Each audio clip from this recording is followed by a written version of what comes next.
আমাদের পরবর্তী পদক্ষেপ কালচারাল ফেসিস, শিক্ষাঙ্গন, চিকিৎসাঙ্গন, আইনাঙ্গন এবং গণমাধ্যম সহ বিভিন্ন গুরুত্বপূর্ণ সেক্টরে থাকা স্বৈরাচারের দোসরদের, স্বৈরাচারের কুশীলবদের তালিকা প্রকাশ।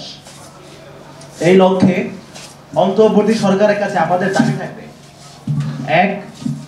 আগামী ৩১শে মে এর মধ্যে তালিকায় উল্লেখিত সন্ত্রাসী দল আওয়ামী লীগের সকল দোসরদের বাধ্যতামূলক অবসর দিতে হবে।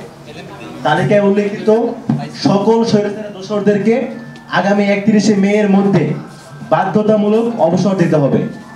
আমাদের ২ নম্বর দাবি, ৩ সরকারি কর্মদিবসের মধ্যে তদন্ত কমিটি গঠন করে দৃশ্যমান কাজের অগ্রগতি দেশের জনগণকে দেখাতে হবে। সময় হচ্ছে ৩ সরকারি কর্মদিবস, এর মধ্যে তদন্ত কমিটি গঠন করতে হবে। তদন্ত কমিটি গঠন করে যে কাজ হচ্ছে সেই দৃশ্যমান কাজের ফলাফল, দৃশ্যমানের কাজের প্রসেস দেশের জনগণের সামনে উন্মোচিত করতে হবে।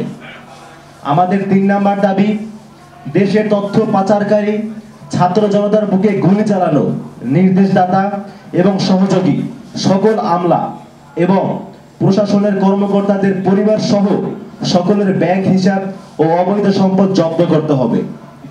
দেশের তথ্য পাচারকারী ছাত্র জনতার বুকে গুলি চালানো, যেই গুলি চালানোর নির্দেশ যারা দিয়েছে এবং যারা সহযোগিতা করেছে, এরকম সকল আমলা এবং প্রশাসনের ব্যক্তিবর্গ যারা আছে তাদের পরিবার সহ সকলের ব্যাংক হিসাব এবং অবৈধ যে সম্পত্তিগুলো রয়েছে সেগুলো জব্দ করতে হবে। আমাদের ৪ নম্বর দাবি, স্বৈরাচারের দোসর আমলা ও প্রশাসনের কর্মকর্তাদের দেশ থেকে নিষেধাজ্ঞা দিতে হবে এবং আইনানুগ ব্যবস্থা গ্রহণ করতে হবে। অর্থাৎ যারা ফেসিবাদের দোসর আমলা এবং যারা এখনো শপথে বহাল রয়েছে, আওয়ামী লীগকে পুষ্টি জুগিয়েছিল, তাদের দেশ থেকে নিষেধাজ্ঞা দিতে হবে। তারা যেন কোনো ক্রমে বিচার না হওয়ার পূর্বে দেশ ছেড়ে পালাতে না পারে, এটা এনশিওর করতে হবে। একই সাথে তাদের বিরুদ্ধে আইনানুগ ব্যবস্থা গ্রহণ করতে হবে।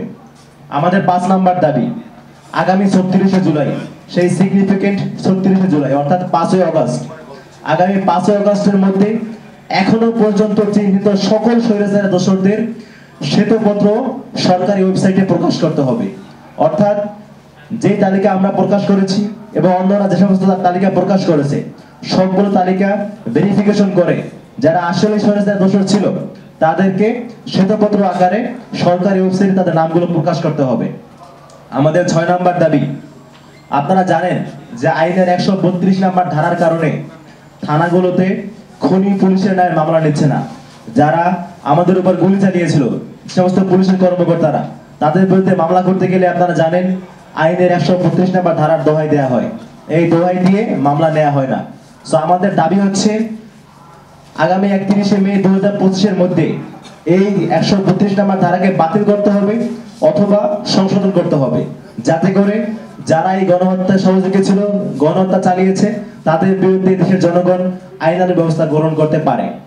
আমাদের ৭ নম্বর দাবি হচ্ছে আগামী ৩১শে মে এর মধ্যে সেনানিবাসে আশ্রয় নেয়া ৬২৬ জনের তালিকা প্রকাশ করতে হবে। অর্থাৎ যারা সেনানিবাসে আশ্রয় নিয়েছিল ৬২৬ জন, তাদের তালিকা প্রকাশ করতে হবে পাবলিকলি, এবং তারা এখন কোথায় আছে, তারা কতজন ছিল এবং কার কার সহযোগিতা তারা দেশ ছেড়েছে সেই তালিকাও প্রকাশ করতে হবে।